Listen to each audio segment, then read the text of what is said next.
여러 가지 법들을 속도전으로 처리를 하고 있는데 어제 방송 3법이 과방위에서 통과가 됐거든요. 그러니까 거부권을 행사했던 지난 정부 때 어떤 쟁점 법안을 우리가 다시 다 통과시키겠다 이런 것 같고 방송 3법에 대해서는 대통령도 의견이 다르지 않다 뭐 이런 식으로까지 얘기를 하더라고요.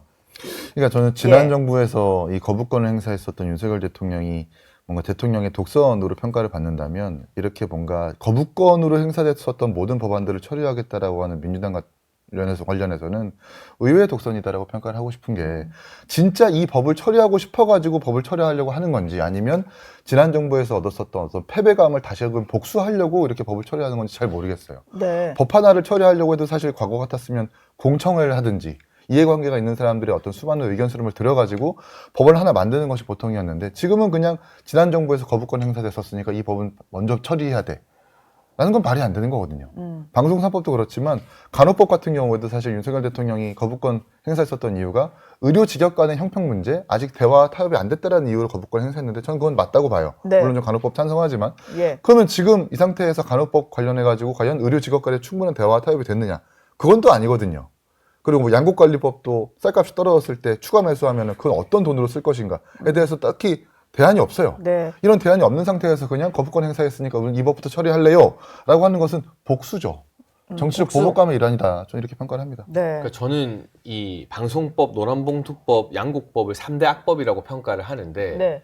이게 진영을 떠나서 대한민국 미래에 정말 괴멸적인 피해를 가져올 수 있는 3대 악법이라고 봅니다. 다만 국민의힘이 소수당인 상황에서 이게 대통령 제2요구권 거부권에 기대어서 이 3대 악법을 힘겹게 막아왔던 것이거든요.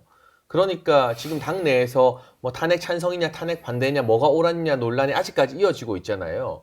그런데 탄핵을 반대했던 많은 의원들이나 정치인들이 윤석열 전 대통령 개인을 지키기 위해서가 아니라 이런 악법이 그냥 무질서하게 마구잡이로 통과되는 걸 막기 위한 측면의 고민도 있었다. 그러면 국민의힘에서 정치하는 분들 친한계든 누구든 이 3대 악법에 대해서는 다 반대할 겁니다. 네. 방송법, 양국법, 노란봉투법 찬성하는 국민의힘 의원들, 정치인들 없을 거예요. 근데 결과적으로는 탄핵이 되고 대통령 거부권을 못 쓰게 되면서 이게 이제 그냥 다 통과되는 걸 눈뜨고 지켜봐야 되거든요. 네. 이런 결과까지도 이 악법이 입법되는 결과까지도 사실은 내어다보고 정치를 해야 되는 거 아니냐. 그런 물음을 또 저는 보수 진영에게 좀 던지고 싶습니다. 예. 민주당에서는 지금 검찰개혁도 하면서 어제는 이런 TF를 띄웠는데 정치검찰의 조작기소 대응 TF라고 해서 어떤 4가지 사건에 대해서 좀 들여다보겠다 이런 거예요. 근데 주진우 의원 같은 경우는 이렇게 지적을 했습니다. 민주당이 국민 무서운 줄 모르고 이재명 재판 없애기에 노골적으로 나섰다. 이게 다 이재명 대통령과 좀 관련이 있는 재판이고 일부는 뭐 2심에서까지 유죄가 나오기도 했고 뭐 대법원 확정 판결이 나온 사건도 있잖아요. 그러니까요. 근데 이거를 이미 뭐 대법원 결정까지 나온 거를 검찰의 조작 기소다.